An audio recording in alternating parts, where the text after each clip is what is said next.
Hello बच्चों, हम फिर से बेटा एक बार लेके आए आपके लिए एक न्यू वीडियो। इसमें हम देखेंगे बेटा कि क्वाड्रेटिक इक्वेशन में मिडिल टर्म को कैसे स्प्लिट करके हम फैक्टर्स करते हैं। ठीक है, चलिए आइए चालू करते हैं। सबसे पहले देखिए, आपको बेटा ध्यान क्या रखना है कि इसमें जो आपकी क्वाड्रेटिक इक्वेशन होती है वो किस फॉर्म में होती है ना। तो सबसे पहले आपको ये ध्यान रखना है कि वो हमेशा होती है बेटा ax² plus bx plus c।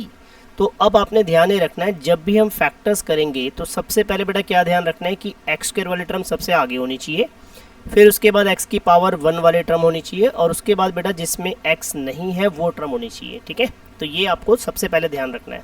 अब जैसे हम ये वाला क्वेश्चन ले लेते हैं, तो हमारा क्वेश्चन है बेटा x² माइनस में 7x माइनस में 60। ठीक है, तो अब इसमें ध्यान दो, पहले जो मैंने यहाँ पे बताया बेटा आपको कि सबसे पहले हमारी कौन सी टर्म है x², फिर आ गया x की पावर 1 वाली टर्म बेटा, और फिर हमारे पास है जिसमें x नहीं है मीन्स 60। ठीक है, कांस्टेंट टर्म जिसे बोलते हैं।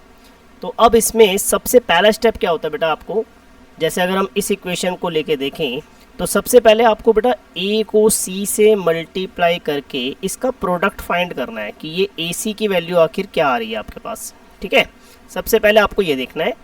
और फिर हमने ये जो बेटा b दिया है ना, ये b आपका बीच में बेटा है ना, जनरल इक्वेशन में जो b होता है, इसके आपने दो पार्ट्स करने हैं, जिसका मैं नाम रख लेता हूँ, एक का नाम p रख लेता हूँ, एक का नाम q रख लेता हूँ। अब ध्यान क्या रखना है बेटा, अगर हम p को q से मल्टीप्लाई करते हैं तो हमारे पास एग्जैक्ट ac वाला आंसर ही आना चाहिए, पहली चीज़। ठीक है, जो हमने प्रोडक्ट कराया है a और c को बेटा, वो आंसर ही हमारे को एज इट इज़ मिलना चाहिए।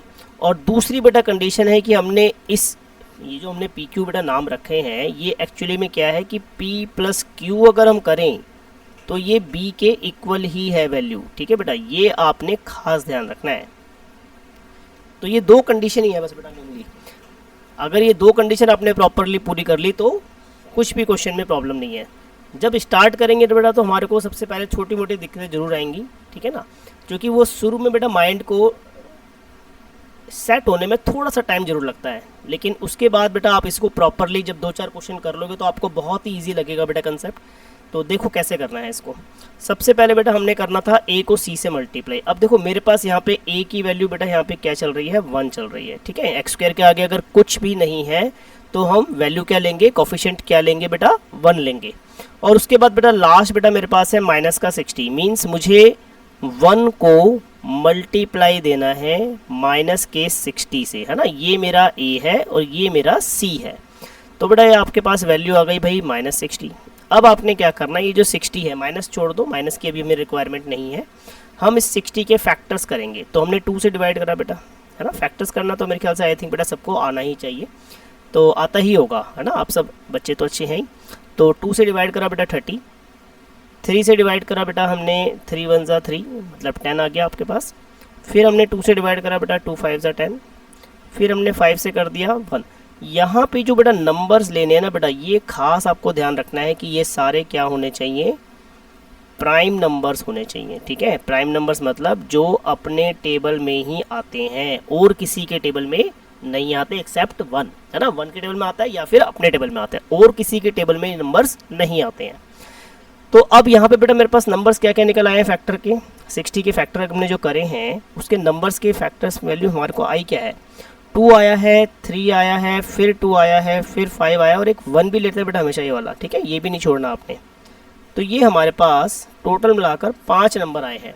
तो ऐसे सोच लो हमारे पास बेटा ये 5, और इनको हमारे को ग्रुप में डिवाइड करना है। ठीक है, अब वो ग्रुप में बेटा नंबर हो सकता है एक ग्रुप में एक ही नंबर हो, या फिर बेटा किसी ग्रुप में 2 है और बाकी में 3 आ जाएंगे, है ना। तो इस टाइप से आपने 2 ग्रुप बनाने हैं। अब ये जो ग्रुप बेटा मैं नाम दे रहा हूँ, वो फर्स्ट ग्रुप आपका है ये वाला, और Q आपका है सेकंड ग्रुप। ठीक है ना, P को हमने फर्स्ट ग्रुप नाम दिया है और Q को हमने सेकंड ग्रुप नाम दिया है। तो ये आप ध्यान रखेंगे।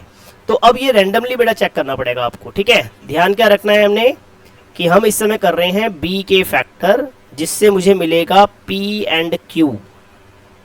ठीक है, तो अब आपने क्या करना है, देखो सबसे पहले एक काम करते, चलो यार हम इस 3 नंबर को इकट्ठा ले लेते हैं, है ना। तो ये कितना आ जाएगा बेटा, अगर मैं इन तीनों का प्रोडक्ट कर दूं तो ये हो गया 2 इंटू में 3 6 और 6 इंटू में 2 हो गया बेटा 12, ठीक है। और बाकी ये दो हमने एक ग्रुप में रखे, ठीक है, तो ये हो गया 5। मतलब हम अपनी तरफ से ले रहे हैं कि भाई हो सकता है P की वैल्यू ये हो, Q की वैल्यू ये हो। तो अब आपने चेक ये करना है कि जो हमने ये दो ग्रुप बनाए हैं P और Q जो बेटा आपने बनाया है, क्या इनको प्लस या माइनस, फिर सुन लीजिए बेटा, या तो प्लस करके 7 आ जाए, 7 मीन्स मिडिल टर्म जो हमारी ये वाली है बेटा, ये नंबर आना चाहिए, या तो प्लस करके आ जाए या फिर माइनस करके आ जाए बेटा, किसी भी एक मेथड से आपका ये बीच का नंबर आ जाना चाहिए। देखो अब यहाँ पे अगर हम इसे माइनस कर दें तो 12 माइनस 5 7 मिल रहा है मुझे एग्जैक्ट बेटा। तो मीन्स हमारे फैक्टर तो ठीक बन गए हैं, ठीक है, 12 और 5 ही हैं इसके फैक्टर। तो अब इसको जरा हम प्लेस करके देखते हैं। चलो first number as it is x square, उसके बाद हमने इसके जो फैक्टर करे हैं, एक नंबर आया है 12 और दूसरा नंबर आया है 5। अब आप लोगों ने बेटा यहाँ पे इनके सामने साइन यूज़ करना है, भाई माइनस का कौन सा साइन लगेगा, प्लस का कौन सा लगेगा। अगर हमें दो नंबर सब्ट्रैक्ट करने हैं तो आपका एक प्लस का नंबर होगा बेटा हमेशा और एक माइनस का होगा, ठीक है। तो हमने क्या करा, 12 के आगे माइनस लगाया। अब 12 के आगे माइनस क्यों लगा रहे हैं हम, क्योंकि बेटा हमारा 7 जो है वो नेगेटिव आ रहा है ना, नेगेटिव आ रहा है तो मीन्स इसको आपको नेगेटिव रखना पड़ेगा बड़े नंबर को, क्योंकि जब भी हम प्लस माइनस करते हैं तो बड़े नंबर का साइन ही आता है बेटा। तो हमने ले लिया माइनस का 12x और प्लस का 5x और ये 60 बेटा आपका एज इट इज़ है। अब चेक करो आप, अगर हम इसको सिंप्लीफाई करें, है ना, 12 में से 5 माइनस करें तो हमें 7 मिल जाएगा। लेकिन अगर हम इन दोनों का प्रोडक्ट कर दें, क्या प्रोडक्ट करें, -12 को 5 से मल्टीप्लाई दे दें, है ना बेटा, 12 5 60, तो -60 आ रहा है जो कि हमारा यहाँ पे प्रोडक्ट आया था, है ना, हमने इसी को मल्टीप्लाई किया था, यहाँ पे -60 ही आया था हमारे पास भी बेटा। तो ये वैल्यू एग्जैक्ट आनी चाहिए, अगर ये माइनस का 60 आया तो यहाँ पर भी -60 ही होना चाहिए बेटा, ठीक है। तो ये आपने ध्यान देना है। चलो अब हमने क्या करा भाई, फैक्टर तो हमें मिल गए हैं, है ना। तो अब आपने क्या करना है, जो ये फर्स्ट 2 टर्म्स आ रही हैं, फर्स्ट 2 टर्म्स है ना, ये वाली 2 टर्म्स, इनमें से आपने जो कॉमन आ जाए वो ले लो। जैसे इसमें बेटा x² है और इसमें 12x है, तो हमारा एक x कॉमन आ सकता है, तो हमारे पास एक x बचेगा और 12 बचेगा, ठीक है। तो ये आ गया जी।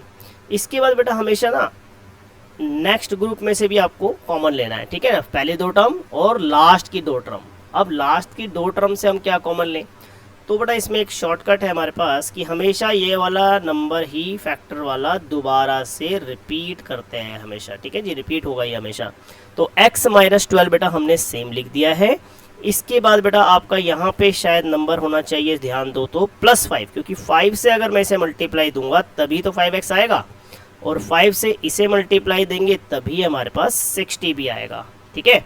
और ये साइन भी बेटा थोड़ा ध्यान से लगाना, भाई ये साइन भी तो मल्टीप्लाई में जा रहा है, +5 को x से मल्टीप्लाई करा है तभी तो 5x प्लस का निकल रहा है, और +5 को -12 से करेंगे तभी हमारा माइनस का 60 भी आएगा, ठीक है। तो भाई हमारे फैक्टर तो बेटा हो गए, ठीक है। एक है x माइनस में 12, है ना, इन दोनों में से हम किसी एक को कॉमन लेते हैं हमेशा, x - 12 आ गया, और एक बेटा आपका है x + 5। तो ये बेटा आपका हो गया मिडल टर्म स्प्लिट करके हमारा फाइनल आंसर। तो आई थिंक बेटा एक बार हम फिर से इसका एक छोटा सा रिकैप ले लेते हैं आगे, ताकि आपको बेटा नेक्स्ट क्वेश्चन में ज़्यादा प्रॉब्लम ना आए। फिर से सुन लो, सबसे पहले बेटा आपने क्या करना है, इक्वेशन एग्जैक्ट इस फॉर्म में करनी है ना। सबसे पहले x² वाली टर्म, फिर x वाली टर्म, फिर कांस्टेंट टर्म, ठीक है जी। तो जब ये ऑर्डर ठीक मिल जाए तो आपने a को c से मल्टीप्लाई देना है। जैसे अभी हमने यहाँ पे बेटा a को c से मल्टीप्लाई दिया तो हमारा आंसर आया था -60। फिर जो नंबर आया बेटा उसके फैक्टर्स कर लो आप सारे, ठीक है। अब उन फैक्टरों में हमने सारे नंबर लिख लिए हैं बेटा फैक्टर्स के। उसके बाद आपने इनको 2 ग्रुप में डिवाइड करना है, जिस ग्रुप का नाम बेटा मैंने P और Q रखा था, है ना, हमने ग्रुप का नाम क्या रखा था, PQ। अच्छा, अब इसमें से एक ग्रुप हमने लिया था बेटा, पहले 3 नंबर लिए और लास्ट के 2 नंबर लिए। तो हमने जब इसको मल्टीप्लाई करा इस पूरे को, तो ये बेटा मुझे दे रहा था 12 और ये बेटा हमें मल्टीप्लाई में दे रहा था 5। हमारा एक प्लस पॉइंट था बेटा कि हमारा पहले वाले फैक्टर में ही ग्रुप में हमारे को आंसर मिल गया, है ना। 12 में से 5 माइनस करेंगे 7 मिल गया था। लेकिन ऐसा ज़रूरी नहीं है बेटा हर बार आपको मिल ही जाए। तो अगर आपका ऐसा नहीं मिलता है तो आपने फिर दूसरा ग्रुप कोई बनाना है। जैसे मान लो भाई लास्ट के 3 इकट्ठे ले लेते बेटा, है ना, पहले 2 इकट्ठे रख के देखते। तो ऐसे करके आपको रैंडमली ग्रुप बना के देखने पड़ेंगे जो हमारी कंडीशन को सेटिस्फाई करे। क्या कंडीशन थी कि भाई हम 7 के 2 हिस्से कर रहे हैं, तो इसका मतलब जो 2 ग्रुप आप बनाओगे, जैसे हमारा ये 12 और 5 आया था बेटा, तो इन्हें प्लस या माइनस करके तो 7 आना चाहिए माइनस का 7 लाना है, ध्यान रखना। और बेटा अगर हम उनको मल्टीप्लाई कर दें, है ना, अगर इन्हीं 2 नंबरों को हम मल्टीप्लाई कर दें तो जो हमारा प्रोडक्ट यहाँ पे आया था ना बेटा ए और सी का, एज इट इज़ वही नंबर आना चाहिए आपका। अगर वो माइनस का आया था तो माइनस का ही होना चाहिए, और अगर वो प्लस का आया था तो प्लस का ही होना चाहिए। ठीक है, चलो अब यहाँ तक बेटा हमने क्लियर कर लिया कि हाँ भाई हमारे फैक्टर्स क्या हुए बेटा, एक माइनस का 12x रखा हमने, एक 5x रखा। अरे भाई मैंने तो यहाँ पे 12 और 5 लिखा था, ये माइनस प्लस कहाँ से आ गए? तो फिर सुन लो, हमें लाना क्या है बेटा, माइनस का 7x लाना है। तो मीन्स यहाँ पे बड़ा नंबर माइनस का 12 होना चाहिए और छोटा नंबर प्लस का 5 होना चाहिए। भाई एक प्लस का होगा एक माइनस का होगा तभी तो आप सब्ट्रैक्ट करेंगे, माइनस करेंगे।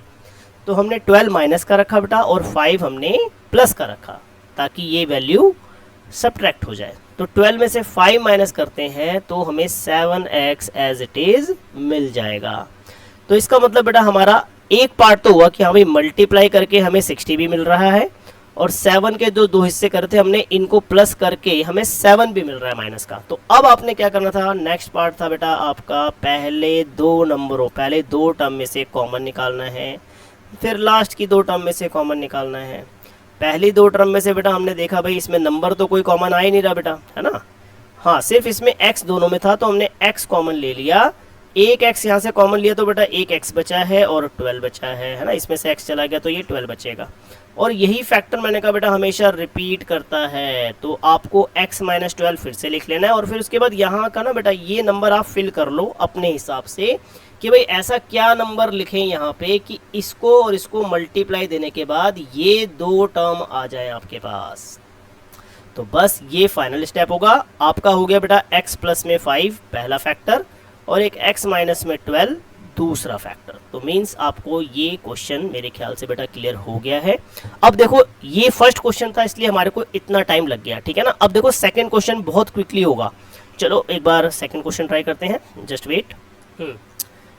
चलिए आइए बेटा, अब हम देखते हैं एक बार फिर से नेक्स्ट क्वेश्चन, है ना। अब हम ले रहे हैं ये वाला। तो अब मैं इसमें बेसिक स्टेप आपको दोबारा एक्सप्लेन नहीं करूँगा, अब आप ध्यान से देखिए शॉर्टकट में क्या कहानी है ना। पहले क्वेश्चन में हमें ज़्यादा टाइम लगा है, दूसरे में बिल्कुल नहीं लगेगा। तो अब का सबसे पहला स्टेप था बेटा a को c से मल्टीप्लाई, है ना, a को c से मल्टीप्लाई। तो यहाँ 1 है और यहाँ पे -84 है, मीन्स 84 आएगा नेगेटिव में। 84 के बेटा आप कर लेंगे फैक्टर्स, 2 4 ज़ा 2 2 ज़ा, फिर 2 से करा बेटा 2 2 ज़ा 2 1 ज़ा, फिर हमने 3 से करा 2 से तो जा नहीं रहा तो 3 7 ज़ा, फिर 7 से करा बेटा 7 1 ज़ा। तो मीन्स टोटल मिलाकर आपके पास आ गया 2 इंटू 2 इंटू 3 इंटू 7। और मैंने कहा था बेटा ये 1 भी नहीं छोड़ना है, ये सारे नंबर लेने हैं और 1 भी लेना है। तो नंबर बेटा फिर से मेरे पास 5 नंबर आए हैं। आपने बनाने हैं 2 ग्रुप, ठीक है। एक का नाम मैं P रखूँगा और दूसरे का नाम मैं Q रखूँगा। अब आपको ग्रुप छांटना है बेटा।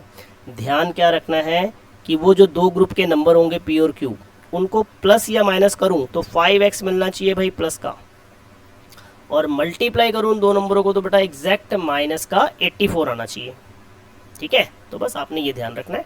चलो एक काम करते हैं, रैंडमली उठाते हैं फिर से। अगर हम इन तीनों को ले लें तो भाई हमारे पास आ रहा है 2 2 ज़ा 4 4 3 ज़ा 12, और इस 7 को ले लें तो 7 ले लिया। अब देखो 12 इंटू 7 करूँ तो 84 आ गया, बिल्कुल ठीक आया जी, मल्टीप्लाई तो एग्जैक्ट आ रहा है। अब अगर मैं इसमें से इसे माइनस करूँ तो मुझे 5 भी मिल रहा है, मीन्स हमारा फैक्टर हमें मिल गए हैं, ठीक है। तो x² लिखा बेटा। फिर बेटा हमें लाना है प्लस का 5, मीन्स बड़ा नंबर जो होगा वो पॉजिटिव होना चाहिए, है ना। जब भी हम कैलकुलेशन करेंगे तो साइन हमेशा बड़े नंबर का लेते हैं बेटा। तो 5x लाने के लिए हमें 12x को पॉजिटिव रखना पड़ेगा और 7x को नेगेटिव रखना पड़ेगा। बाकी ये बेटा आपका 84 एज इट इज़ है, तो वही फैक्टर हो गए। अब इसमें से फर्स्ट 2 टर्म्स में से कॉमन, लास्ट 2 टर्म्स में से कॉमन, फर्स्ट टू टर्म में फिर से बेटा आपके पास सिर्फ x कॉमन आ रहा है, x प्लस 12 बचेगा, है ना। इसमें से x स्क्वायर में से अगर हमने एक x कॉमन लिया है तो एक x रह गया, और इसमें से अगर x ले लिया है तो बेटा आपका 12 रह गया। फिर मैंने कहा था बेटा फैक्टर हमेशा सेम ही आता है, तो आपने लिख दिया x प्लस 12 फिर से। अब आपका रह गया कौन सा पार्ट, बीच वाला पार्ट बेटा, है ना, बीच वाला पार्ट। यहाँ पे क्या नंबर आएगा, तो ऐसा नंबर डालो कि बेटा इन दोनों को मल्टीप्लाई करके ये दो टर्म मेरे को मिल जाए। तो ये तो दोनों माइनस की आ रही है बेटा टर्म, तो हम यहाँ पे माइनस का 7 ले लेते हैं भाई, है ना। 7x हो जाएगा एग्जैक्ट माइनस का, और 7 इंटू 12 करूँगा तो 84 आएगा नेगेटिव, क्योंकि माइनस इंटू में प्लस क्या होता है बेटा, माइनस का साइन आता है। तो आपका फैक्टर आ गया x माइनस में 7 और x प्लस में 12। आई थिंक बेटा सबको क्लियर होगा। ऐसी ही और वीडियोस को देखने के लिए इस चैनल को लाइक एंड सब्सक्राइब ज़रूर करें, और थैंक यू।